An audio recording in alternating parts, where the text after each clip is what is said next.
I'm Bryn Musser. I'm from Asteria, Moon Valley. I'm Paul Trillo, and we're on the Cinematography podcast. The following podcast contains explicit language. You're listening to the Cinematography podcast presented by Hot Rod Cameras, a program about the art, craft, and philosophy of the moving image and the people who make it happen. Coming to you from the world headquarters of Hot Rod Cameras in Hollywood, California, are your hosts, Ben Rock and Ilya Friedman. Hey there, Ben Rock. Hey, Ilya Friedman, how the heck are you doing, sir? Yeah, I'm doing all right. It's in time for another fine episode of the Cinematography podcast. Who is on our show today? Well, we have kind of it's a little break in the pace here. We have the two of the principals from an AI startup that wants to help filmmakers. The startup is called Asteria, and we have Bryn Musser and Paul Trillo. And I think it merits mentioning that some time ago, many months ago, you and I encountered a music video called The Hardest Part by a band called Washed Out that was entirely generated on Sora, and I think we were maybe a little less than fair with it. I don't know. We had a real reaction to it. And Paul Trillo is the director of that video. And not when we got on the interview, but like when I was preparing for the interview, I kind of realized that, and we copped to it. I think Asteria is a really interesting company that has a lot of promising, cool ideas about how AI can be leveraged to make filmmakers do their job better. And it's not promising to replace any artistry or any artists. It's not here to take away directors, writers, or actors. And I think they invited us, and we have not taken them up on this, but they invited us literally to come and check out their offices, which I would love to do at some point. But this gives us actually a really good opportunity because we're going to do the interview, and then we'll talk about this, and then we'll get to come back on the show and talk about our experience of actually going and visiting them and seeing the whole thing. What I think is particularly interesting, and I'm not going to give away our whole conversation because our conversation, it's one of the most fun I think I've had so far on this podcast. I got to say, I wasn't sure what to expect. But and we didn't exactly shy away from asking. I'm not here to tell other people that they were less fun, but do go on. No, I said one of the most fun. I did not say that's fair. I did not throw everyone else under the bus. But it was one of the most fun conversations. Screw you, Charles Pappert. This was more fun. Sorry. I don't know why you know Charles is watching and listening, so that's perfect. Yeah, anyway, that's why I said it. My point is this though. I want to come back and talk to them again, specifically because I really think they're doing something right. And in the conversations I'm having with people I really respect in this industry who've been around a long time and understand technology, all the things that they're saying about the future of technology is really, really echoed in this conversation and really, really echoed in what the reality of artificial intelligence, really machine learning, is for the industry. And that is coming up with consistent tools to augment things that have been shot, to augment things that have been created by people in order to minimize effort and work. It's not about generating something from whole cloth, because when that happens, more often than not, you're going to be disappointed. And I'm not going to give anything else away from the interview, but I think that the conversation that we had with the gentleman from Asteria really goes to reflect this. And I think I honestly feel a little bad about being so hard on that music video because it took many weeks of sitting there and prompting for him to make something that was interesting and unique and the first of its kind. And things that are the first of their kind often never rise to what the art form will ultimately become, Yeah, and I think that it's an interesting exercise for anyone else out there right now who's trying to prompt and create something. It's an interesting exercise, but I think that really what it comes down to is we've got an issue of semantics because we don't have words to really describe all of this stuff. And I think we should go right into our close focus because our close focus hard 180-degree turn on the close focus. And now, close focus. Yeah, but it's like it's all in the same conversation, which is I don't think that we have the right vocabulary for what AI is and how it's integrating into our lives and how it's integrating into the motion picture industry. Like our topic for Close Focus is about a quote unquote AI actress. Is it Tilly Norwood? Is that the the name? Yeah. Tilly Norwood. She's British. I guess she's doing podcasts and she's acting and she's does not exist. And the people who created her are saying that she will be the next Natalie Portman or Scarlett Johansson. Which, I'm sorry, is just bullshit. And actually, I saw that they had to walk that back. I guess that was on their website, and now they've removed it.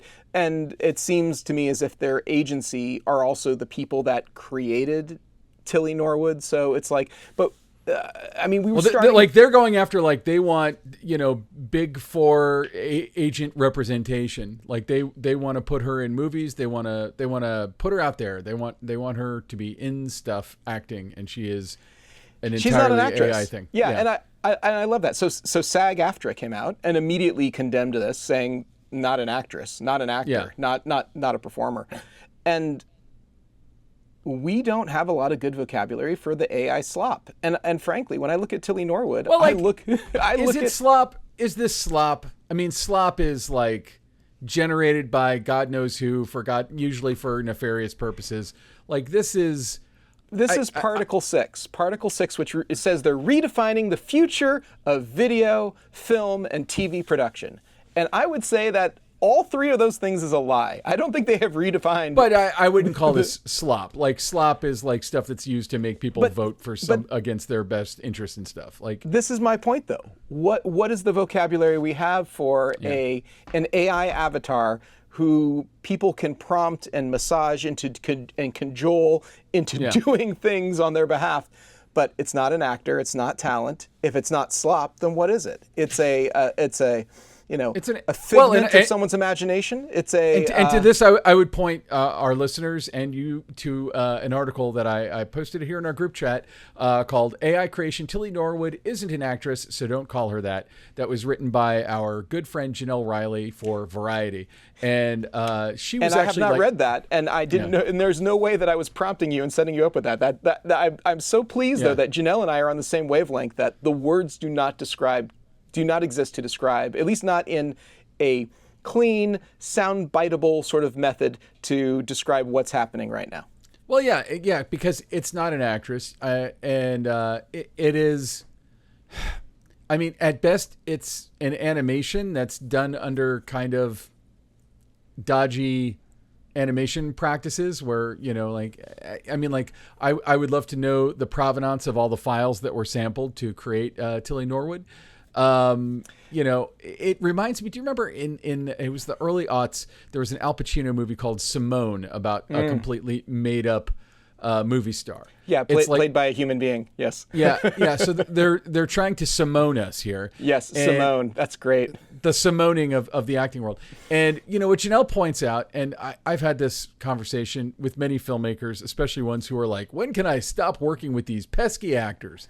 Which is that it's like, that is the job. I mean, like the whole show happens with the actors. I don't care if you're making, high space opera or some, I don't care if I bet if you were to corner Alfonso Cuarón and talk to him about the making of Gravity, which was at its time one of the most technologically accomplished movies, he would probably talk to you about how much work he did with Sandra Bullock, how much work he did with George Clooney, and how important it was to ground everything with the actors. And I don't believe that an algorithm, this has been my argument against AI, as I have advocated for AI in certain applications this whole time. But it's like when we have AI doing the important things, which are, in my opinion, writing and acting, that's when it loses. So, there's video circulating, and you won't have to look far to find this video with Tilly Norwood, and you look at it and it looks like a video game cutscene. And okay, cool. Maybe they figured out a cheaper way to make video game cutscenes. But maybe, and I guess it's a pretty good facsimile of a video game cutscene. I guess if I was playing a video game, I'd be like, yeah, okay, cool. This is part of the video game. But yeah, for anything else, I mean, I know there are people out there who go watch video game cutscenes for pleasure. But when I get home, the last thing I want to do is flip on some video game cutscenes. That's I mean, I think that video game cutscenes are like, slightly dramatic, pre-written, and acted often by real actors, sequences that kind of bridge you from one, fight scene to another fight scene. Like they're not meant to win Oscars. And I know a lot of actors who do video game voice work, and I feel like this kind of thing will put them out of business. Potentially, yes. Yeah, potentially video game acting might be in trouble. Video game animation, stuff like that. But like what they're gunning for here is live action. And I also have to call bullshit. Like it's not, I mean, if it is to ever get there, it's not there yet, maybe it gets there eventually, but like, would you go, put down $16 to watch a movie in a theater that had this person this non-person with this non-performance coming out of its non-face? I think that the answer universally is no, and it's not just from me and from much of the rest of the sort of pundits who are speaking about this right now. Whoopi Goldberg and just random comments from people online makes it sound like this. It doesn't matter. How impressive the tech demo is. There is something that is missing there. There is always the uncanny valley. It doesn't. And I mean, it's inevitable that someone's going to try and do this. I mean, I think that was going to happen, and we're going to see in our very soon we're going to see a fully AI generated feature that comes out where the actors are AI and the voices are AI and the writing is probably written by ChatGPT, yada yada. Like, this is inevitable, and what happens then will be sort of the decision process for, do we as a culture decide to go this way? And I always say the audience is never wrong. So if somebody makes a movie, starring, if Tilly Norwood's first starring vehicle is a massive hit, then we're going to start seeing these fake people. But I personally believe audiences have like literally zero appetite to see non-people appearing to live lives in fake stories. I mean, in stuff that's not written by people, that basically something that lacks the human touch in all ways, except, some person prompting things was able to like create, cool backdrops or whatever. And, to that, I also say, like, I reiterate the thing I've said on here 100 times. It's going to be a revolution for visual effects. Visual effects will never be the same, and VFX tools are going to start incorporating this stuff. They already do. And even like base level things like Photoshop and After Effects already have them in there. So that's a foregone conclusion. But as far as people go, that's like... We don't have the greatest vocabulary to describe all the different genres of stuff that people are watching these days, which is, you and I have gotten on our soapboxes before about, the CEO of Warner Brothers calling everything that they make content. And it's like content is become the catch-all because, frankly, people aren't very descriptive. They're not calling things web series. They're not calling it a one-off special. They're not calling it a 1-hour drama. It all just kind of fits into a bucket now, including like what is essentially the latest version of America's Funniest Home Videos, which is Fail Army and all these other sorts of things. It's something designed to tickle your neurons for a few seconds and then move on to something else. The short formification of video and entertainment all being lumped into the same thing is terrible. I wish there was some more education for the youth, growing up today, that just gave people the language that they need to be able to describe what it is that they're watching, so it doesn't all just get lumped into the same bucket. I mean, it raises my my hackles every time I hear somebody refer to it, but I actually feel like the battle is lost because the people who are making it are like, hey, if you like my content, like and subscribe. And I feel like basically content has just become the term we use for anything which is made. The soapbox I get on all the time, which is stop calling the thing you make content. If what you're making is a movie or a music video or a commercial or a poem. Yeah. Like, I mean, I think it's easy. Like, you could say I'm a content creator. You could also say I make YouTube videos. It means the same thing, but I feel like one describes where it goes and one describes what it is. But this is neither here nor there. When it comes to Tilly Norwood, I think we can both agree that Tilly Norwood is pure content. That's all she is. she's not a she. She's an it. To quote Superman. I like that you used she to describe her as an it, and I used her as a pronoun. So, well, it's because you look at the image of Tilly Norwood, and it is made in every way to look like a young movie star kind of person, woman. But it's not, I can't imagine. I mean, look, prove me wrong. But I can't imagine feeling emotions with her plight as in a narrative. I can't imagine crying because her character was hurt. I can't imagine having any of that. I feel like I would watch the whole thing and be like, it's a video game cutscene. Yes, exactly. It's not like a Pixar animation either. It's like, no. I can sympathize with an amorphous blob when Pixar makes it, but I feel like there's something deeply cynical in this, in that someone was like, we're going to be the first, and they're going to throw, millions or billions of dollars at trying to make this thing work, trying to make fetch happen here. And I just don't, I mean, we might revisit this in a year when we decide that there's no such thing as filmmaking anymore, because it's all just been moved to this weird goopy AI garbage land, which again, not all AI is garbage, but like, to me, this is garbage. To me, Tilly Norwood is garbage. She's content. I think that we still need another word. Maybe it's a Simone or something else, but we need a word to describe what the Tilly Norwoods of the world are. And we need words to describe what Asteria is doing, because Asteria is tools. They're both AI, but it's not the same thing at all. So yeah, I mean, you can do great, awesome things like what I believe Asteria is doing, and you can do kind of junky garbage like what this Tilly Norwood situation is. And again, prove me wrong, people making Tilly Norwood. Like, make a movie with Tilly Norwood where I feel feelings because Tilly Norwood feels feelings. Great. I don't see it happening, but I don't either. Exactly. Yeah. Take the challenge. Prove us wrong. Yeah. All right. I think we should get to our interview with the leadership team of Asteria. Here we go. The Cinematography Podcast interview. Well, we're here to talk about Asteria, which is a company the two of you guys formed. And maybe just like start by telling us what is Asteria, and we'll get into, all of our questions from there. Yeah. Hi, everybody. I'm Bryn. I'm very happy to be here. Thanks, Bryn. Documentarian by trade, but always found myself at this kind of intersection between media and technology. I'm fascinated at these moments where technology sort of like changes the power dynamics inside of our industry. And so what I think a few years ago, as we started to see what was coming with AI, what was clear was that the AI companies that were building it had no idea how we make things or the tools that we need. But I could see also that it was quite powerful what this technology was going to do. And so I thought it was very important that we try to make sure that there's filmmakers and artists at the table so that we can help shape this technology, because we know that it's going to be inevitable.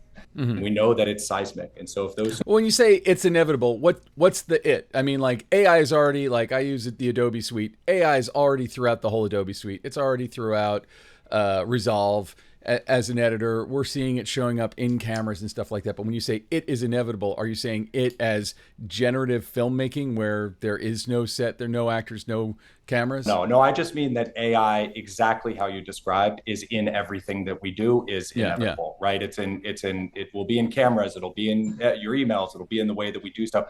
I think if we try to look back now and say, can you make a movie that never touches a computer? It would be pretty hard. And I think that's the world that we're going, that AI will touch it. That's different than like a fully generated movie. Yeah. But that the technology is going to be in the way that we make stuff is inevitable. And so we set out with Asteria to build a studio, not unlike the way Imagineers was, or Pixar or ILM. We were bringing a bunch of people, multidisciplinary filmmakers, together in a room to try to solve a collective problem. Like, how is this technology going to be implemented in the way that I think is best for filmmakers? And that's how we came along. Then we merged with a AI company called Moon Valley, which is a bunch of people leaving DeepMind. They had built the first video model VO there. And we started work about a year ago training Mary, which is a foundational model that is the only model of its kind that's trained on fully licensed data, which we can get into, but that's the shape of Asteria and Moon Valley. The perception out there from a lot of people is that generative AI for movies is coming. Does that perception harm your mission? Does it make it harder to get the truth from fiction out there? Well, I mean, Ben brings this up as not just sort of like, some flight of fancy, that some idea that he's got, but people out there really think that, like Joe Russo said, people are going to come home, type in a prompt saying, I want to watch a movie with myself and Marilyn Monroe, and then 5 minutes later it'll spit out and they'll watch it. Is that sort of misconception damaging to everyone else trying to use AI to make movies? I'm going to let Paul take this. Yeah. I mean, I do think AI is being labeled as this monolith, that it is just one thing, and that it is just this oppressive dark cloud that's starting to creep over Hollywood. And in reality, it's, a bunch of forking paths and different people approaching it in entirely different ways. And just like people are still shooting on film, I don't see a world where this fully generative filmmaking fully takes over, because I just don't think that's how you push culture forward. I don't think that's how you really add anything new to the discourse, is by regurgitating data sets. So yes, like everything eats into eyeballs, right? Like TikTok has taken away eyeballs from HBO. And so there certainly will be attention spans that go towards this personalization of films or media or experiences or hybrid kind of games and films that are like bespoke to one person. But filmmaking, you see the most success with films in the last couple of years, even Weapons or Sinners this year, is when they're still these event films that are people going out to theaters so that they can talk about it that weekend or that Monday or whatever, and that they can have a shared communal experience. I do think people still, when there's a reason to, still want to go to theaters and still want to experience something raw and human. And I think this like fully generative, just make me a movie for me, is not going to create that event like film kind of drawing people together to talk about something. It's like if I told you about my dreams last night, that would make the most boring podcast ever. No one cares about, like, you're like, oh, I put myself in a movie with Marilyn Monroe, and someone's like, yeah, so did I, and then someone's like, so did I, and like suddenly no one cares, right? So I think you still need people with distinct visions, distinct voices that are adding something to culture versus just like kind of incubating people and coddling people in their brains. No, I think that makes sense. And I guess I kind of wonder, and, Paul, you've made a number of videos that are entirely generated. I was looking at your Vimeo page, and, the stuff's really impressive. But like, to what degree do you see a future of like, I guess, what is the place of the fully generated projects versus, I don't see myself, and this is something I've said on the podcast 1,000 times, I don't see myself going to see a movie that was just generated. And there's a company, yeah, I'm sure you're aware of, called, I think it's Ladder Studios, where they're making like $500,000 artist-led movies. They've got one that's like a World War II drama called The Girl with the Red Hair, I think. Yeah, sure. I saw the trailer. Yeah. I've seen the trailer too. And it's like, I watched that and I'm like, I applaud their effort, but I'm not going to go see that in a theater. It's a head scratcher as to what is the audience and what is the place of it. Because I like to think we're making a new thing. In fact, the guy who composes all the music on our podcast keeps sending me all this AI stuff. And I'm like, are you trying to undermine the film industry? He's like, no, I think it's its own new thing. And so what is that thing? I mean, I guess it's hard to say, but what do you think it is? Yeah, I do think that every time you use these tools, you have to ask yourself why, rather than just blindly using it. You're like, oh, well, it's too expensive to make a World War II movie. But like, what about that story necessitates AI? Making it, yeah. Like, you know what I mean? Like, no comment, but yeah. So I don't think people are asking the people that are really propagandizing AI right now are not stopping enough to ask themselves why they're using these tools. It's just it's right there in front of them, so it's very easy. But I think for me as a filmmaker, I've always tried to challenge myself, whether it's AI or any technology, to ask myself, why am I using this specific technology? Is there a new concept that is unlocking for me? Is there something that I would have never dreamed of doing? Is there a new method, a new creative process that's unlocking for myself that didn't exist prior to that technology?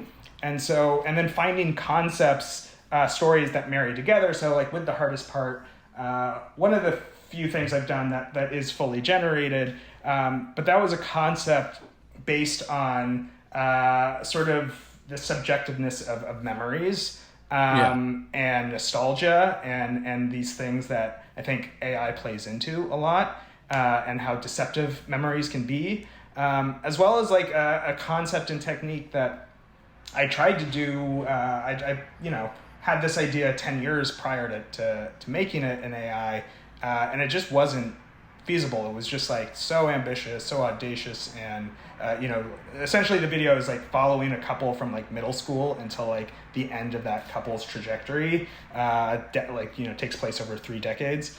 It just was like too ambitious and was not going to look as dreamlike as I wanted it to be. So that concept like grew out of like wanting to create something that was like a deceptive memory that felt dreamlike. And I think the other ways we've done it here have been to challenge like, why is this being done with AI, and to not only rely on AI, to know its limitations and to know its strengths, and to push it and hack it and break it and do things that it wasn't necessarily designed to do, but then just use the traditional processes of animation, VFX, actors, filmmakers, cinematographers to do what they do best and still retain all those aspects of filmmaking that we love. And I guess I'll leave it there, but I do think that collaboration is inherently part of filmmaking more than any other medium. And so having those more people around you tend to make the film better. And so I do think that there is a potential pitfall of doing these films that are like, under $500,000 and they're done by someone in their bedroom. Exactly. Maybe anyone who's like, there's no challenge, there's no friction, right? And I read interviews with you about the music video, but it's like anyone who's like sat there and prompted something like, actually when I got Runway, it was for a play that I was doing projection design for, and I had a still image of a it was like a lake with some trees around it, and I just wanted pond ripples. And right.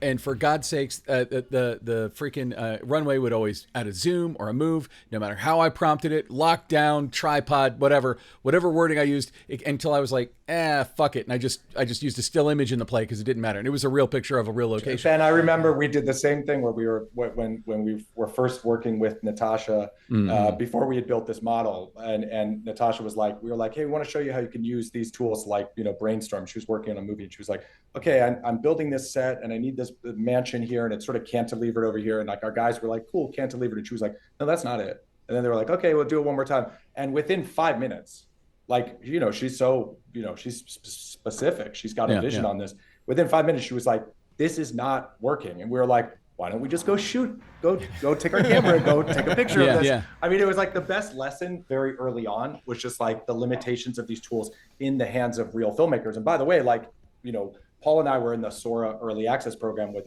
some of the greatest filmmakers in the world. Ron Howard and Darren Aronofsky, all those people were in there.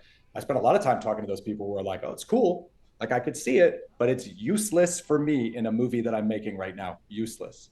And so that's kind of was the early foundations of thinking.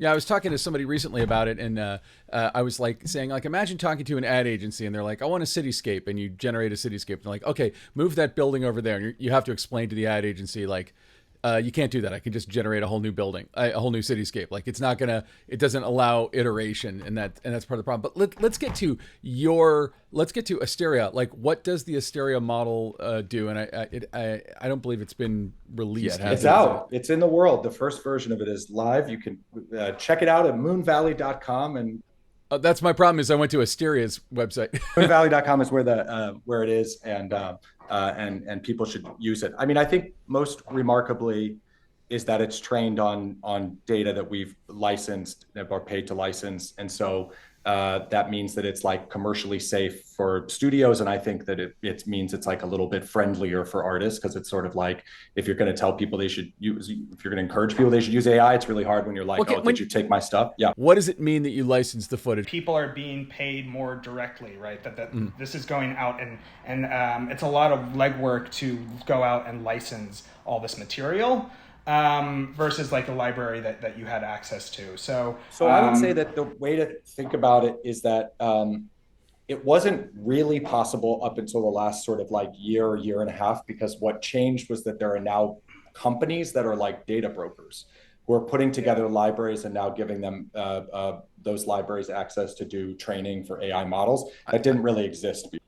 I mean, is it like, I mean, are they libraries we would have heard of? Because I'm like, it's actually mostly the interesting part about it. I don't even know what I'm allowed to say, but the interesting thing about it, and this is where I think having filmmakers was really helpful in just sort of thinking about this stuff, is that the model mostly wants to know, it's a visual intelligence model. So it's different than like a large language model that kind of needs everything. Like when you're thinking about visual intelligence, it needs to know how physics works, how the world works, what things are.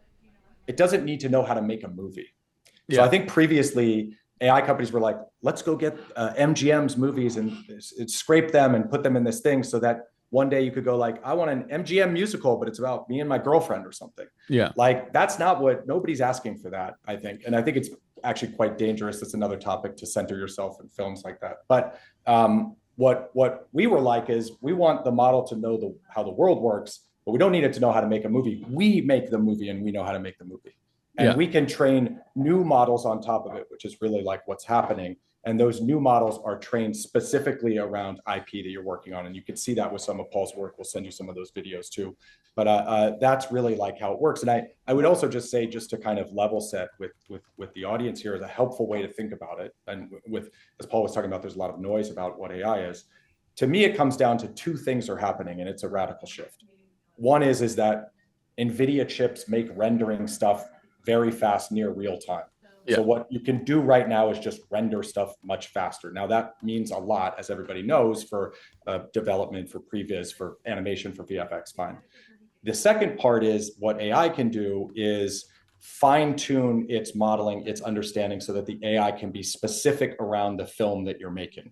And when it generates in that world and in that world only. So what that means is that the more you're shooting, the more a cinematographer is shooting on something, it can be feeding the model its dailies, it can understand its look, it can understand what lenses it wants, it can understand the world, the time period. And so then when you start thinking about being able to render fast and generate in that world, that's the unlock that's quite exciting for things like backgrounds, or especially where you're trying to do a period piece and you want to put cars in it, or you want to make it snow. There's like a lot of things like that even for indie filmmaking, that are incredibly helpful and can make a project look like richer. But it's really those two things happening at the same time. I do want to also clarify, like the model is quite revolutionary. I just don't want to like overlook that aspect of it. Because of the due diligence, I really have to give credit to everyone on the Moon Valley side for doing their due diligence to find the rights holders for all the material, make sure that there is a chain of title, and that there is no public domain, there is no Creative Commons, things that we could have scraped, that we drew a line in the sand and did no not fair scrape. use. Yeah, and even fair use. Yeah, oh, really? fair use. So things that would be acceptable in a documentary actually are not in the model, and part of it is what Bryn is saying is it actually has to be, it has to be both large and also targeted, so that you're not getting redundant information, that you are teaching it what the world looks like, and you are teaching the machine how to dream, so that it can best execute what you're looking for. The other thing is that there has not been a model this big. It has only been trained on 1080 footage. We're also working to increase the color bit space. So I think cinematographers might like to know that, so that they could train on their own material. But also the levels of control that are hard coded into the model are unique to this model. So we can get into that later, but I think that is what has made this so original, is that it is both clean but has so many control layers and emerging properties that we're still discovering. Yeah, things like camera retargeting, for instance, is an interesting one. Might be interesting for you guys. Yeah, I saw that in your demo. Now, that doesn't mean that it's like we're replacing somebody. It just means like what. And by the way, that is brand new technology that just came out in a white paper Paul found probably a year ago and is now implemented in the model. I don't even think we've seen what happens in the industry if you're able to just change the camera position in post. So when we're working with filmmakers or we're working with studios, pretty quickly they're like, oh man, that could have helped me for this reshoot. We had this went blurry on this thing. There's a lot of just things that some of that stuff I think could just help in making stuff a little bit quicker. That isn't meant to be so. It might not feel so like revolutionary to the outside world, but actually to filmmakers, it's pretty amazing. But again, I think it's like, we don't know what that's even going to unlock, the ability to kind of do some of that stuff in post. But I think it could be. We need to get filmmakers to be playing with it. No, I want to see it because my first thought is like, how can I break it? Can I take a still frontal shot of someone and turn it into a dolly that zooms around them? Like, yes. Ben, come break it. Come with us and over here and break the whole thing. I'll show you. Yeah. Well, let me jump in here real quick, actually, because I just want to understand the structure of Asteria, Moon Valley, Fall. You've got all of these DocuPlus. You've got all these companies that are referenced and cross-referenced across your websites. I see your names appear in multiple places. I want to understand the org chart hierarchy. How do all of these different companies play together, and how do you fit into them? Yeah, so I'll take that because it's probably my fault that there's so many things. The first company that I built was called Riot, and it was RYOT, and it was like a AR VR content company. We sold it to Verizon and AOL in 2016. My background, my love was always documentary. So I left Verizon to start XTR, which is a documentary studio, because I was quite excited as a documentary filmmaker that because of streaming, all of a sudden we had distribution for the first time ever. And if I used to think about all the time, like if you turn on HBO and the tile for the Jinx is the same size as the tile of Game of Thrones, that's a revolution. That hadn't happened before. That's like, well, all of a sudden we have the same distribution as, big blockbuster things. So I started XTR to be, sort of try to create the best documentary studio for this moment where we were going to have a business and need more stuff. We built Documentary Plus as a streaming channel, I think, to sort of be able to have as much agency with the films that we were making if they didn't get sold. And then we started to think about how we would use technology in our studio. We're building these AI tools for our development team. And then as AI was coming up, I got quite excited about thinking about what it was going to do in terms of production. And so we went out and raised money from some investors. We bought an animation company, AI animation company called Late Night Labs, that was building workflows. And we smushed all of those together to create Asteria. And Asteria became the holding company so that we would have all of these pieces. We basically took the parts of XTR that was our production and finance and our backend, and sort of now we're able to expand into animation and live action through that. And then Moon Valley, we're building the model. So we merged with those two companies. So that's kind of the story of Asteria and Moon Valley. You could think of it as two parts of the same house. One is the creative side, which is the Asteria, and then the other one is like the research and engineering. We've talked a bit about the licensing and sourcing of the original training data that's going into all of this. And can you go back a little bit to how it's a visual model rather than a large language model? Because I feel like people are getting more or less comfortable in understanding the idea of large language versus the idea of visual. But other than the fact that you're feeding in images versus text, what's another separating characteristic between these two? Well, it is also, it is being fed text, right? Because it has captioning to every single concept that's in there. Metadata. Essentially metadata for everything you could imagine. And so you're like teaching a baby how to see.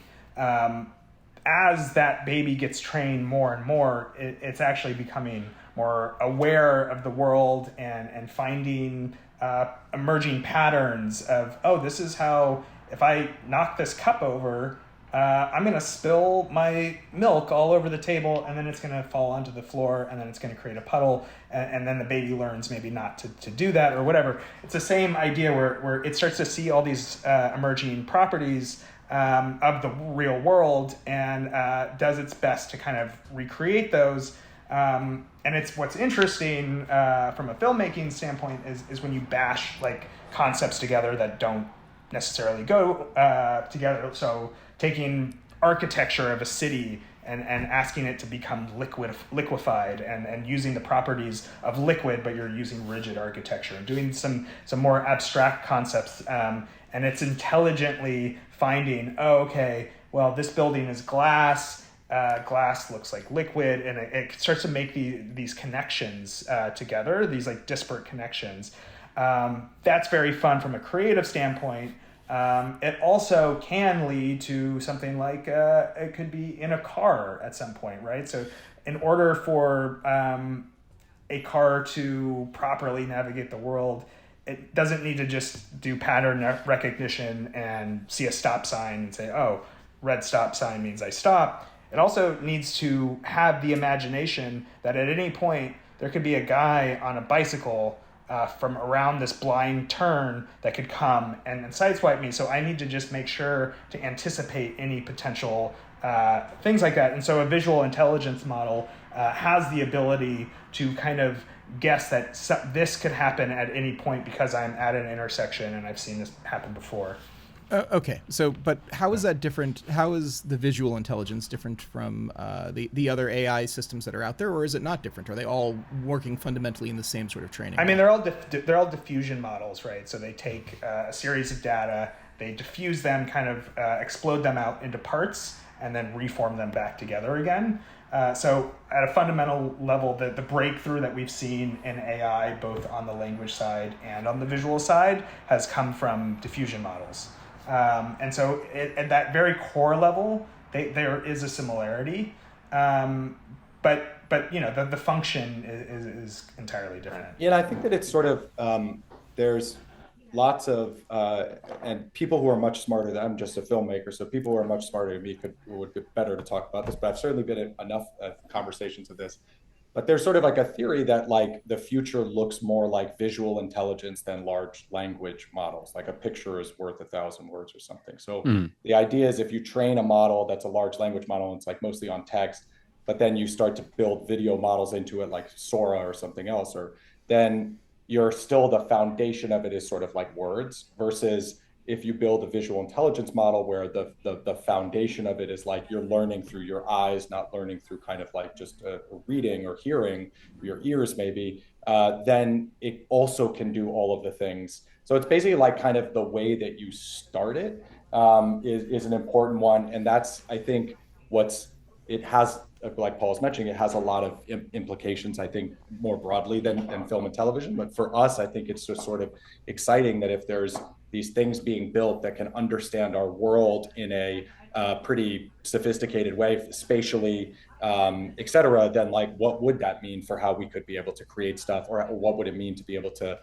move the camera or do those kind of things within that space?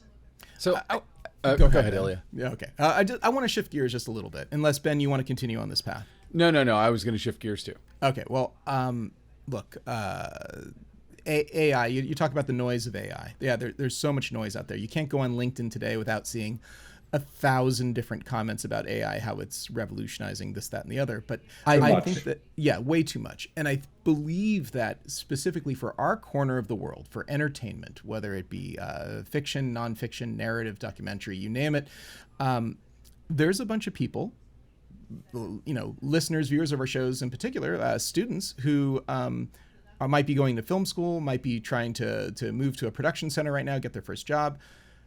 they are wondering, am I wasting my life? This is my question. I was like, what jobs does this replace?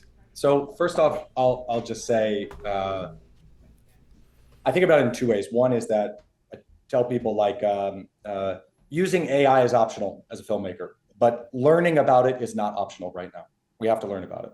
And I think that, like we were talking about at the beginning, like we know that this is an inevitability, that a lot of this stuff is going to be in the way that we make stuff. So it is incumbent on us to know it and to know what is good about it, which there are a lot of things that are helpful in our process, and what is bad about it, which again, there are a lot of things that are quite dangerous about it too. So like part of what we're even doing all the time is like trying to just educate people. People might come in and they're mad. They're like, oh, I hate AI.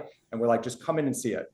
And at the end, they might say, oh, cool, I might use it, or I'll never need that for the work I'm doing. Fine, but at least they're not going to be mad anymore, or at least they're not going to be scared. And I think it's important that we kind of try to take that edge of it off, because, but we all look at the same time, we've also seen a lot of that change. More and more people are now using, I think, ChatGPT in their life to help them with research or whatever else, that it has now changed some of that heat. I spoke about AI 2 years ago at Sundance, and it was like a lot of boos and people yelling at the end. I spoke last year on AI, and it was like line up after the talk to talk to me about it, not a single sort of criticism on it. So I think people are understanding a bit of the nuance on it. Now, I would say, as somebody who, my entire career as a documentarian was basically because Canon 5D came out and I could put a cinema lens on it, and I could become, for the first time ever, somebody who could make something that looked as good as something on the big screen. When I was in film school, I couldn't. I had no money. I couldn't do it. All of a sudden, 2000 and whatever, 11,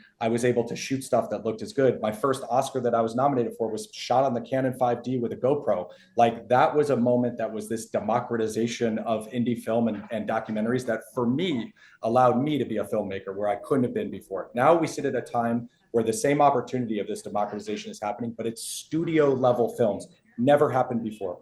The ability to actually go out and make a Disney movie, a Pixar movie, a Star Wars movie, not doing it for free, forget all that. But what if you could make a movie that's $100 million at a studio, but you could do it for under $10 million with the same crew of people that you love making the movie with? That's the thing that I think drives all of us. So I would say that those people who are in film school learn the tools right now. Everybody should just be learning and being aware of the tools. Don't stop shooting. We need cinematographers. We need more than ever. We need directors. We need writers. We need actors. All of those things. But we believe that this technology has a chance to actually make all of us be able to do more in a way that we can't. And think about VFX. Like, VFX has been like a black box for so many of us as filmmakers. Like, if you want to be like, oh, I want to do this movie, but like, I'll never afford ILM. You won't. You can't get to ILM. It's too expensive. But what if you could have some of your friends who knew how to use these tools and do stuff that ILM was like on that level, but you could actually do it with your buddies? That's what is happening right now, and that's very exciting. Yeah. So I would just say, yes, okay, educate yourself as much as possible. Be open to something that is going to be coming regardless. There's the cliche of AI is not going to steal your job. Someone using AI is going to steal your job. Whatever. It's still really important that you learn filmmaking. You are not going to learn filmmaking by text prompting into VO or Runway or Mary or whatever. That is not how you learn filmmaking. You learn filmmaking from working with people, from studying past films, from going out and shooting and having personal experience and putting your 10,000 hours to hone your craft and understand, what am I providing to the world? What about my perspective, my vision needs to be added to the conversation of film? And you don't get that without trying to, put your 10,000 hours in. I always consider the people that know filmmaking, know animation, know VFX, know cinematography, actually have the most to gain from these AI tools than the people that are native to filmmaking or got into filmmaking because they had access to some website.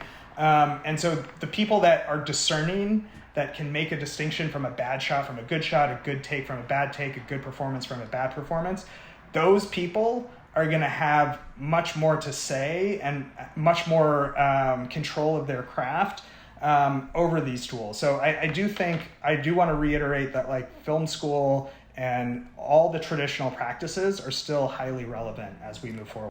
I'm delighted to hear you say this, because it actually echoes my beliefs quite succinctly. But what at some point, it's what I've been Great. saying too. We Is could that end the podcast here. is that I see this as like being a big VFX ad. Yes. But it's not. But it would mean that it's going to end up being in Blender and Cinema 4D and Houdini and stuff. Correct. And because to me, like what makes me itch is and I know people who are like this, who are like, yeah, if I could just make my movie without having to deal with like actors. Yeah. And it's George Lucas did say that himself. Yeah, a lot of people have, Yeah. and I mean, I actually feel like late 1990s George Lucas would have been like, fuck it, I'll make Star Wars Episode 1 on Right. on Sora. I don't need people. Can we all agree that, like, I would say even 20 years from now, that's still a terrible, terrible idea, that there is a complete lack of empathy that comes from the idea of everything being generated. Like, I need to go to a theater, I need to see a screen, and I empathize with the people there. There is only so many sci-fi assassin movies where everyone is wearing a helmet with dead eyes that are like staring off into the distance with poor lip sync. I have no connection with that. But it doesn't matter how good they get the artificiality. lip sync. It doesn't matter how good they get It doesn't everything. matter any of that. Yeah, I know, but I'm just. I would say look, this, which I think okay. I think that part of this noise thing is important, which is like the people who are oftentimes on stage talking about this stuff have never made a movie before. They have no idea what they're talking about. They've never actually directed an actor, or maybe, worked with by the way, or maybe with an amazing actor, or maybe even watched a movie, because you hear some of these people talking and they're like, yeah, you could go I've home ever and seen. you can go home and you'll watch a movie and it's you and your friends and it's Star Wars and whatever else, and it's like that's not what's going to happen. The thing that I think about the actors, the synthetic actors, that I think is interesting is that people are like, oh, I'm really afraid that you're going to have all these kind of synthetic actors all the time, and I remind people that nobody is asking for that or doing that in sports. Like in sports, they're not like, oh, what if you have an AI matchup between Kobe Bryant and Michael Jordan? Wouldn't that? Nobody thinks that's even interesting. Like in sports, you want to know if there's a person injured, did he go out all night last night? Like nobody, would be such a crazy idea to be like, oh, I want to see an AI sports guy in the middle of the Boston Red Sox, because what's he going to do? Hit a home run to the moon? It's like, there's no stakes. And I think that the same is true of acting, even on this subconscious level. I think there is going to be a lot of synthetic humans and slop on TikTok and advertising, and it's going to be awful. Already is. Yes, Already is. agreed. Like It's already awful. On YouTube, how many faceless channels now use an AI voice generator? And it's like, yeah, you're already the YouTube equivalent of a listicle, so you've already sold your soul anyway.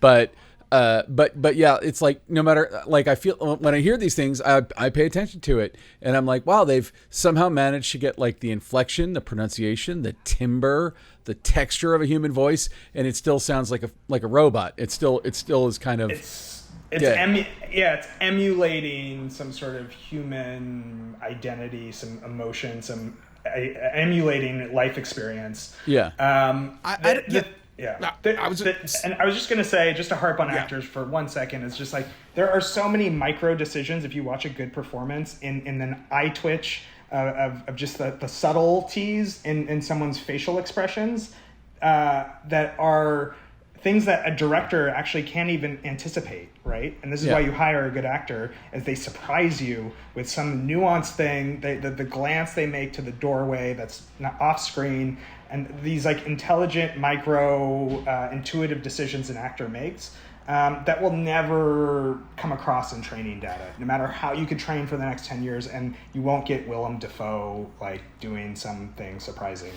I agree 100%. I feel like even if they nail the timbre, they nail the look 100%, there is something that is going to be missing in just the originality and the empathy and the interpersonal connection.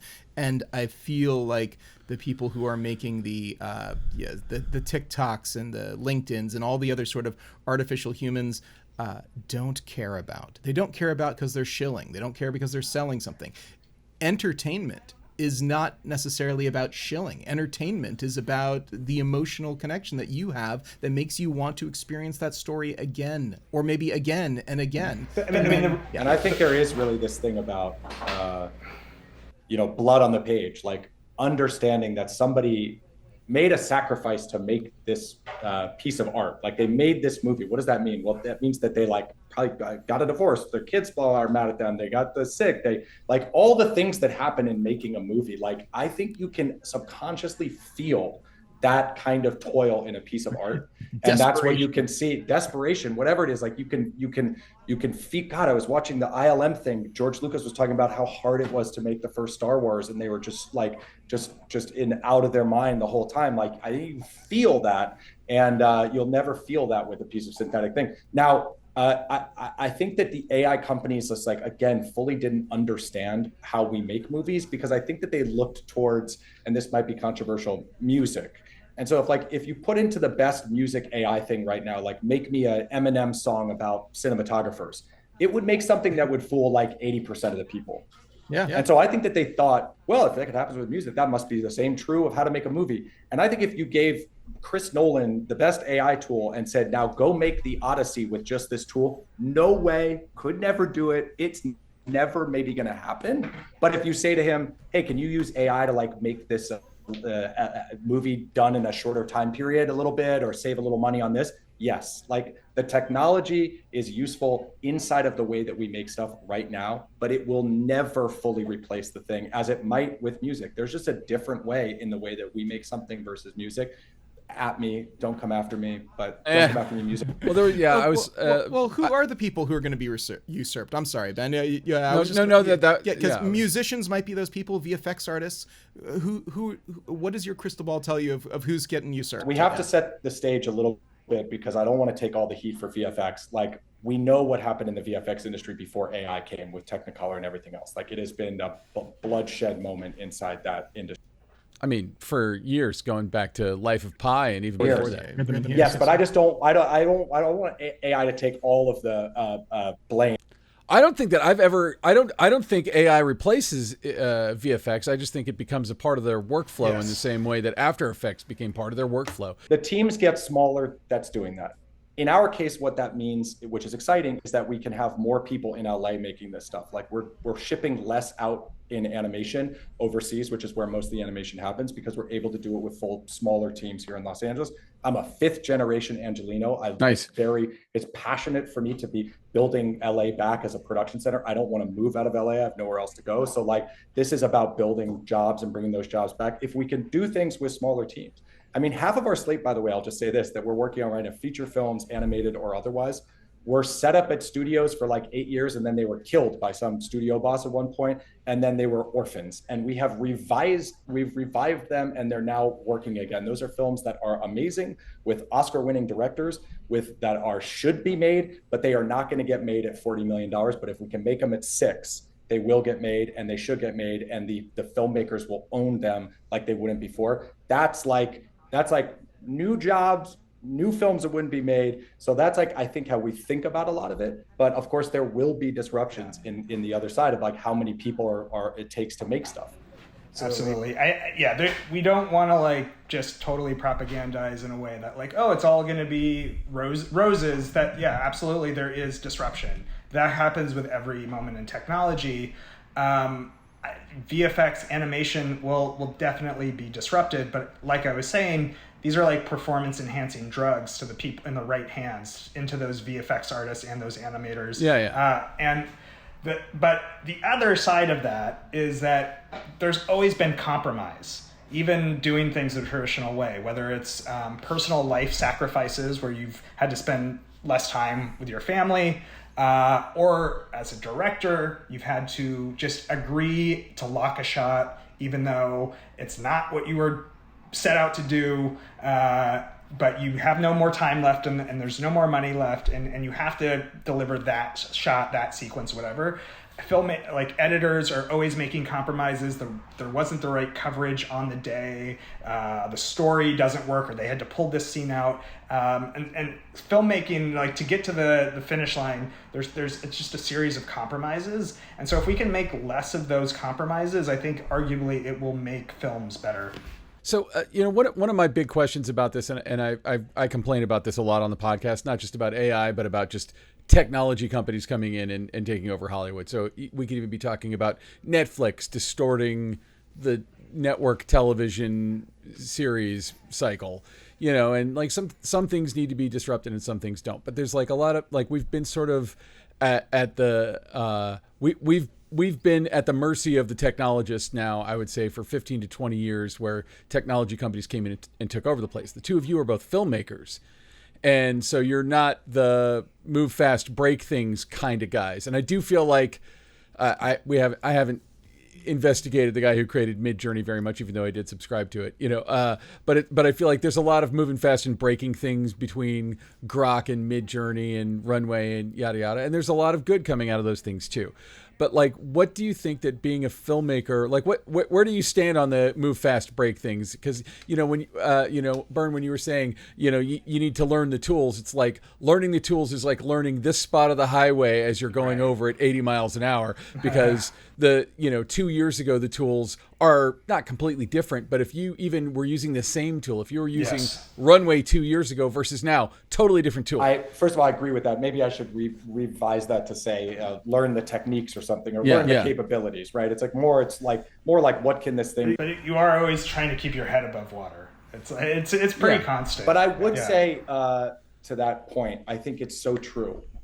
I would also say, as filmmakers, we live through watching what happens when that tech comes from the outside, big promises, whatever, and then it doesn't happen, right? So streaming is a good example of that. We watched it with Spotify. Hey, trust us, you'll get all this money. Yeah, they hosed every musician except for the, Then this idea of move fast and break everything.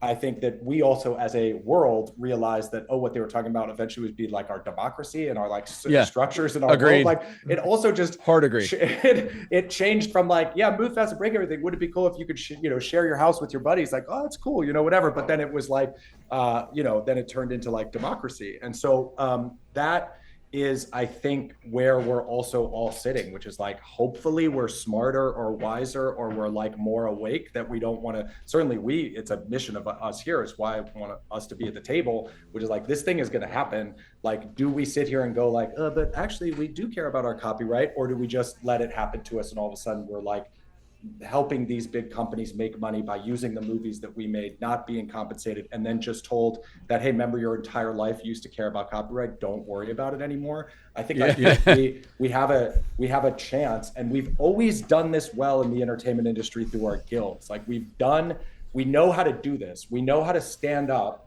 and do collective bargaining for our industry when something is wrong. So the Trump administration might say, yeah, it's fine, AI things can train on everything, copyright doesn't matter, whatever. That doesn't mean that we adopt that. Like, if Trump says you can have child labor, that doesn't mean everybody goes and hires a bunch of kids. Like, we set our own standards. And so I just think it's important that we're like kind of awake in this moment, and that we aren't, sort of like blinking too much or resisting too much. I'll say one more thing about people, when especially young people come up to me and then they're really anti-AI. Like, I understand when people are anti-AI who are the top 1%, because I'm like, yeah, the industry's working for them. Like, they're making money, why change it? Disruption is bad. Okay, I get it. We don't need that. But when like real young people come up and they're like really anti-AI, first of all, I always ask, what is it about it that's a problem? And I'm not asking to challenge. I'm asking because I'm trying to learn, and then they go off and they talk about it. And I understand, we have a conversation and I listen, whatever. But then there's a point where I'm always like, hey, let me just ask you something. Like, is the industry working for you? Like, are you working? Are your friends working? Because my friends aren't working. The industry isn't working for anybody that I know. So like, why are you fighting so hard for an old system? Isn't it worth seeing if this new system could actually help break down these barriers that were put up to keep you out of it? Wouldn't it be interesting if more people had access to making bigger things than they do right now? And so that's when I tell young people, where I'm just like, I think you're raging for a machine that like is not raging for you. Yeah. So like, embrace a part where, be open to the fact that this is maybe punk and counterculture, and this might be just the thing that actually gives you the break that you need. I think that's an excellent way to encapsulate and to sum this up. I think that it's really interesting right now, and especially there was a couple things that were said in this conversation that I kind of just want to circle back to. One, AI not being a shortcut to actual craft and skill. I think that's definitely something that is not well discussed out there, because while it might be a performance enhancing drug or might be more octane in your engine or something like that so that you can go faster, the thing that I feel like keeps being missed is that if we can have $106 million movies versus $160 million movie, that's got to employ a lot more people. Yes, 100%. amen. Or sorry, a $600 million movie. Excuse I wasn't me. gonna check your math. You understand Yeah. my comment of math here. Sorry, but okay, I could have done it with like ChatGPT six. to Yes, do the but math. if you can actually increase and grow the size of the pie, that's a lot more people working versus a lot fewer. I did a talk at a big studio recently in front of their whole animation department, and I proposed the same thing. I said, well, what if, instead of like one tentpole animation being greenlit that season, what if there was 7 of those? And what if then those become productions that then hire more people rather than so the pie gets divided up. But like, it's not like Netflix is just gonna like sit and make more money. They're actually trying to find ways to just divide the pie up better. I think you could have a bigger pie. And Yeah. this is to me the hope of AI. The hope of it is that there is a silver lining. There's something hopeful here. It's not just about the jobs that are lost, but it's all the extra jobs that now happen because more voices get to have a say. And despite what all the people on LinkedIn will tell you, that just having a few prompts doesn't make you a filmmaker. It's not a shortcut to actual craft and skill. You still need to be able to bring those skills to bear in order to make something that everyone Well, enjoys. Illy, I think you said Yes. it really well when you were saying, it gives you more octane in the tank. Well, if you don't know how to drive that car, you're just sitting there with a bunch of octane in your tank. And, Paul talks about it all the time. People say it democratizes creativity. Well, that's bullshit. Like, creativity is in people. Like, it might democratize who can be a VFX artist and shine with that creativity, but it ain't going to give you creativity. And Yes. that is painfully obvious when you look at the stuff people are making on TikTok. Well, thank you guys.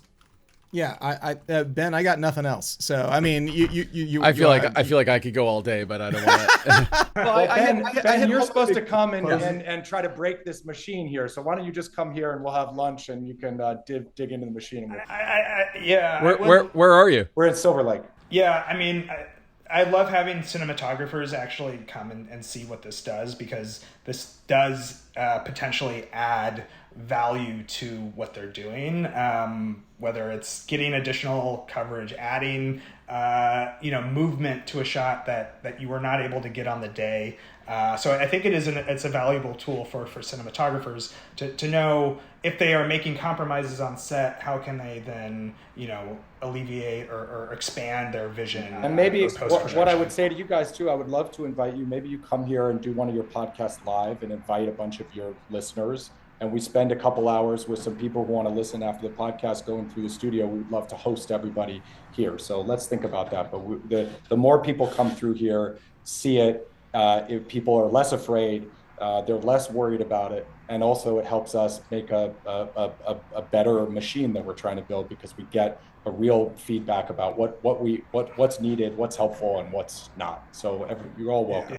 Well, that's really exciting. I think that there's definitely, look, this is not going to, this is definitely a marathon. This is not a sprint. This is going to be something that is worked out. And people keep talking about, just wait for AI to do this, just wait for the AI to do that. I think that's absolutely ridiculous, because I know from pre-pandemic, I was seeing AI in VFX I sit on the ASC tech committees, and we would have people come in and do demos of the latest thing that was a tool for VFX artists, a tool for post-production to be able to smooth things out and fix problems and do things that at the time seemed amazing. What I've really seen is that those tools are no longer proprietary and aren't, being held in sort of, let's say, very exclusive, very high-end. Yes. Those tools have now become available to. I mean, the crap that I could do in After Effects rivals what they could do in T2, but it's I'm not James Cameron. But I mean, like this. Yeah, not yet. This is the other thing that I've always heard about too. Like I started as a special effects makeup artist, and I remember going to see Terminator when I was in college. I went to see T2 with a friend of mine who was also into special effects makeup, and when we left, he was like, "Well, we're screwed. Like our industry won't exist in 5 years."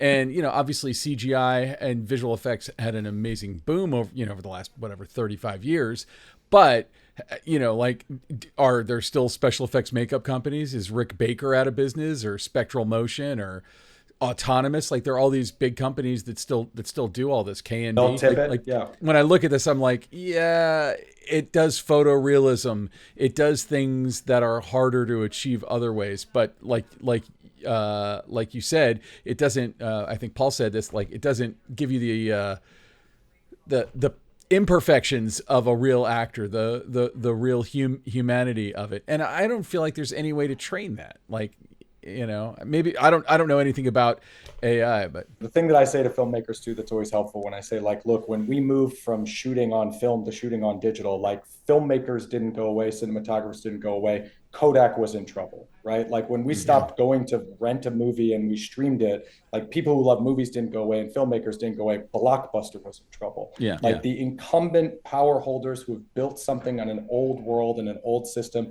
they have to figure out how to come into this world or they will get left behind. Happens all the time. But the people who are filmmakers and storytellers and stuff, we endure. And if we want to continue to shoot on film, you just shoot on film. There's a world to do that stuff. You want to only take Polaroids, fine. You're just going to have to help Polaroid stay in business. All right. I got a question. So let's say, and I think this is really sort of directed to the PE, the VC, the private equity, the venture capital people out there. Let's say someone really wanted to be in the movie business. Let's say someone has got the capital to form a studio today. You don't need quite as many billions if you want to compete with the biggest people in the space. AI and the tools and the VFX and finding a new business model. If you come in now with a fraction of the money and you do it in a real way and you utilize the tools, is there anything that prevents someone who's been sitting on the sidelines, let's say for 20 years because they just can't quite raise the money? Now, would you say that this is the time that they get in? Now, would you say that this is the time that they build a slate? Now is the time that they start making deals with streaming platforms, that they are finding, other forms of distribution? Tell me about where the future goes and potentially all the new voices that could get into this, because it's not 100 billion, it's not 50 billion, it's not even a billion. Maybe it's a few hundred million. Maybe it's a few million. I think this is look, we've raised over $150 million from a bunch of investors who mostly have not played into media for this very reason. It's venture stays out of media traditionally and has gotten burned many times in the past because the economics of what we do, it's kind of crazy the way that we make stuff. The economics are hard. It's like a hits business. Stuff is so expensive. It's complicated, rights, all those things. There is now a tech play into the space, like you're saying, where like somehow this technology can be able to do something that wasn't possible to do before, to make something for under 20 that might have cost 200 before. And so I think that you're going to see a lot more capital coming into it. You're already seeing a lot more capital coming into it. But I think that there's a lot more people who have maybe wanted to make animated film before, wanted to support it, wanted to finance it. But it's hard how are you going to find somebody who's going to finance something for $120 million in the untested animated film? But you can find those people who'll put 5 in, 7 in, 6 in, 10 in. And so, yeah, I think it's quite an exciting time. And I think it's a very exciting time for filmmakers, by the way, all over the world. I think that this Toy Story moment that we're talking about, a moment where a film comes out and it's made with AI and it changes the entire world after that. It's not this creative thing. It's going to be a business story. Somebody made it, cost the amount of flow, but it made the money that Lilo and Stitch made. And that filmmaker, by the way, probably is not coming from Hollywood because they don't have the institutional trauma of, well, this is the way that we make it. And we make it this way. And we do this thing. It's like, it will come from somebody and they're working on it now. And I hope that we help them and meet them along the way to help them make that. But that's a moment where when that film comes out, and it's the #1 animated film at the box office, but it cost what Flow did. Like, there is an emergency meeting at every single studio going, well, wait a second. what just happened and how do we make sure that we're ready for this. So I hope that we can help the studios move into that future and be able to do the stuff that they're not able to do right now. That's just what we work on a lot. And I also hope that we're there to work with the filmmakers because they need the studios. Distribution's still good. So I would say rejoice, don't despair, but make sure you're paying attention. All right. Well, maybe then I'll leave you with this then, because, we all have our crystal balls and we're talking about, prophesizing the future here a little bit. The traditional players in the space, I feel like there's an existential crisis. There's an existential crisis that AI represents, not the crisis that most people are talking about.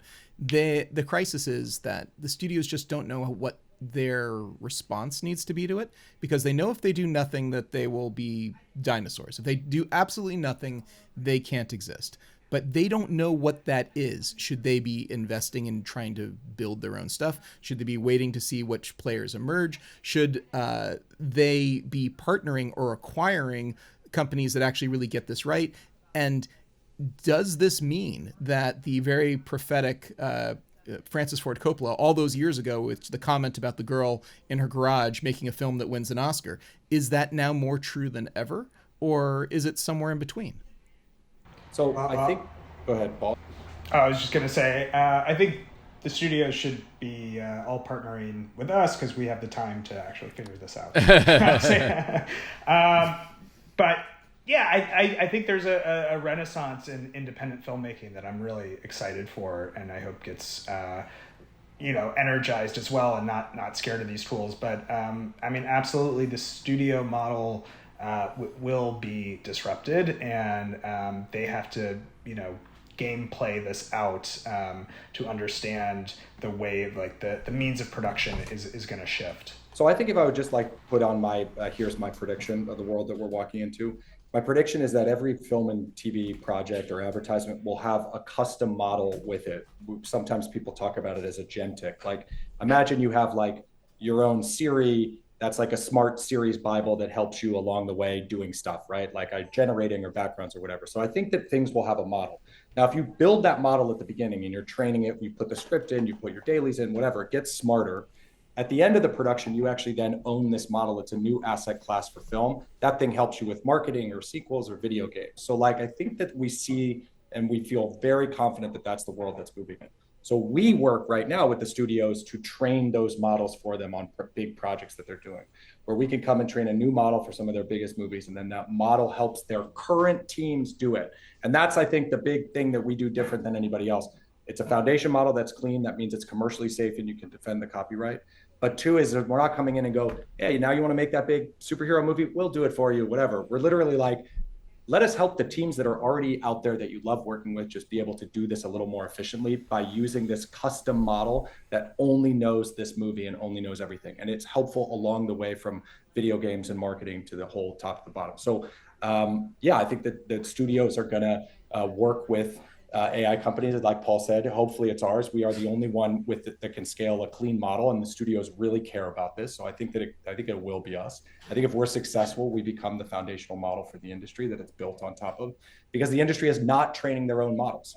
And there's a lot of reasons why, but one of the reasons is it's incredibly expensive to do. We spend a lot of money training this model, and it takes a lot of time to do, and you have to have the best team in the world. We have the best visual intelligence research team in the entire world, and it took us a lot of time to pull that together, the Moon Valley guys. So that's my prediction. Cool. I think that about wraps us up. So if people want to check out your stuff, they should go to Moon Valley, correct? Yeah, go to moonvalley.com and you can get on to the Mary model, or follow at Paul Trillo on Instagram. You can see the work that he does, or at Asteria Film, and you can see the work that we do on Asteria. And then we'll do one of these podcasts here at the studio and bring everybody through next time you're all in LA. I'm in Sherman Oaks. Yeah. I mean, I'm in Burbank once a month. So yeah. Okay, great. There you go. Yeah, we can make it happen. Easy. All right. Well, gentlemen, it was great. Thanks so much for being on the Cinematography podcast. We'll definitely follow up. Thank you for having us. Appreciate it.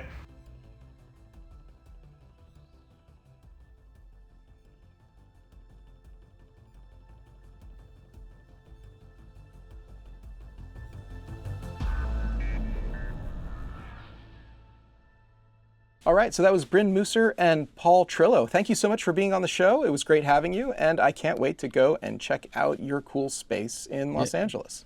field trip. Field trip, be great. And now, short ends. So Ben, it's our short end time of the show. It's the time we talk about our pet obsessions.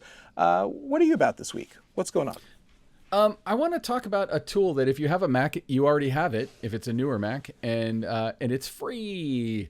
And it's something that kind of saved my ass. So I'm working on a project with my writing partner, Bob DeRosa, and we kind of do the old-fashioned boarding of a show where we have cork boards and index cards, and we write things. And I have tried for years to figure out a digital workflow for this, and I find it extremely frustrating. And so I was like, hey, there's this app on the Mac. Let me try it out. So I had still photographs of all of our boards, and the app is Freeform. Okay.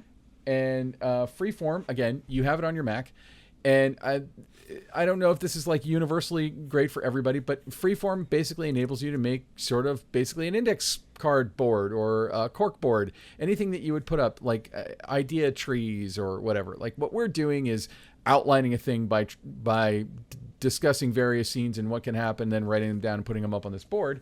But you could kind of do any kind of ideating process. And one of the things I didn't realize about it, which is cool, is that it basically is all virtual.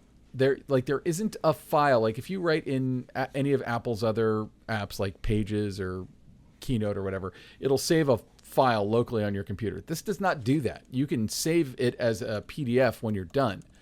But basically, if I'm working on it and I send it to you, we can both work on it virtually. So we had a Zoom chat going, much like the one you and I are currently in. And then we'd open up the board, and I had taken every card and turned each card into a sticky note and put it on the board, and arranged it, color coded it the way that we had it color coded with index cards, because we color code stuff, and built it all out. And wouldn't you know, like a Google Doc, basically, we could both edit it simultaneously. And I think there's probably a bajillion filmmaking uses of this, because you can bring in JPEGs, you can bring in pictures. Like, let's say you're doing a casting thing. You could bring in the headshots of all the actors that you were looking at and rearrange them on the board. And that's something that always happens to me when I'm casting a project, is we have all the headshots of all the actors, and we'll stick them on the wall or we'll lay them on the floor and kind of rearrange them to kind of look at the ensemble we're creating before we really commit. And I think you could do that kind of thing with this. You could put storyboards up on it. You could have location photos or whatever, and it's something that's easy to share, and like you can easily share it on any Apple device. So if you have a newer than 5-year-old, well, actually, as long as it runs the newer operating system, you're okay. But if you have a Mac or an iPad or an iPhone or whatever, you can open it in all of those things. And most people, I think, in the industry have a Mac something or other. Sometimes there would be a second or two of lag when Bob or I would make a change before the other one saw it. But for the most part, it was pretty amazing. And for the most part, it worked seamlessly on my phone, on my iPad, on my desktop computer without incident. So anyway, that's it. I don't know who needs to hear this, but if you have a Mac, check out Freeform and give it a shot. That sounds awesome. Super cool. I'm glad that you discovered that, and it was such a useful tool. Oh yeah, definitely. So what is your thing? My thing this week is something that might be divisive, at least between you and me, because you've just told me that you did not like the movie Freaky Tales, and I loved it. I thought Freaky Tales was I wasn't going to crap on fantastic. it, but you just tore off the Band-Aid, man. I give it an enthusiastic thumbs up. I thought Freaky Tales, maybe it's just because I was in the Bay Area in 1987, and I remember all of those things and the people and the places, and holy crap. So tell our listeners, what is Freaky Tales? Freaky Tales is a movie that came out at Sundance this past year, and it got picked up. It's now currently streaming on HBO Max. You can go watch it right now on HBO Max. It stars Pedro Pascal. He's certainly the biggest name in it, and it's a sort of Tom Hanks is in it, but yeah. Tom Hanks has got a cameo. And don't get me wrong, Tom Hanks' cameo is effing great, and he is one of the most beloved sons of Oakland. Anyway, but the movie tells sort of a night on earth, Jim Jarmusch sort of style of here are these concurrent things happening, some of them based on actual events, all lovingly told in sort of this 1987 aesthetic. And they introduce different formats and different aspect ratios and even animation. And the animation is brilliant. I think it's cheeky, it's got an attitude, and it very much reflects the zeitgeist of Oakland in the late 80s. So people like Too Short are fictionalized in the movie, and then also Too Short appears in the movie playing another character. It's like there's a lot of great stuff. They tell the story of the Gilman Street riots, which is all a real thing, and of course fictionalized, but it's done in such a clever and interesting way. And oh my God, I was a huge fan of Sleepy Floyd back in the day. Sleepy Floyd, point guard for the Golden State Warriors, and there was all of this sort of like lore of what the East Bay and what the Bay Area was at that time, and they kind of go into it in a very superficial way, but tell a really interesting story. I've recommended it to 5 people so far. Everyone has liked it. Everyone has come back to me and said that they either liked it a fair amount or loved it. You are so far the first person who's told me they really disliked it. I have seen other people online who are less than thrilled, but you're the first person I've spoken to. Maybe I need to give it another chance. I saw it a long time. I mean, like it was probably at least a year ago at a screening. And maybe I was expecting something different. I don't know. I should give it another chance. I mean, it's not like it was inept or badly done or whatever. I just kind of walked away going like, eh. But maybe I should give it another chance. That end sequence, I thought had Ben Rock written all over it too. It's like I really felt like I will say the end was my favorite part. Okay. Well, Ben, that just about does it for this episode. Who do we have to thank? Who made this show possible? As always, Alana Cody pulling double duty here as our producer and setting up all these interviews. Just had a great interview with Kira Kelly of the DP of Him. Can't wait to share that with people. This will be her 3rd time on the show. Terrific. I think both other times you interviewed her. I don't think I've ever interviewed her. I did. Kira's great. Yeah, I really like Kira. Yeah, she was wonderful. Anyway, but Alana's setting up all these stuff, but she's also editing the podcast, which I have done, and so I know exactly how unenviable that position is. But she's doing a kick-ass job, and hopefully she still likes it. And, I don't know, maybe we'll get another editor. Maybe she'll end up sticking with it and loving it. We'll see. Then we also have to thank Kays Alatrachi, who composed all the music that you hear on the podcast. Check out his website, musicbykays.com. Hire him to compose a score or something for your next whatever it is. He's down. Or go to his YouTube channel, Kays Labs, and watch him repair classic synthesizers. Indeed, yes. Go check out Kays on YouTube. It's fun. Yeah, do it. It is fun. I must admit. Ilya, would you like to take us out? Oh, I think I should tell people where they can find us. Oh, good God, we forgot that. You can find me over at Hot Rod Cameras today from the Hot Rod Cameras screening room in Los Angeles. Quite literally, yeah. Yep. Ben, where are you? How can people find you? Where am I? Sherman Oaks. Come on down. There's a Starbucks on the corner. There's a good chance I'll be there. No, you can find me at benrock.com. Learn everything you ever cared to learn about me there. Fantastic. All right, Ben, I'm going to take us out. Thanks for tuning in. Sweet. This has been the Cinematography Podcast, presented by Hot Rod Cameras. Find your next camera, lens, or accessory on the web at hotrodcameras.com. Don't forget to subscribe to our show on iTunes and connect with us on Facebook and Twitter. Thanks for listening.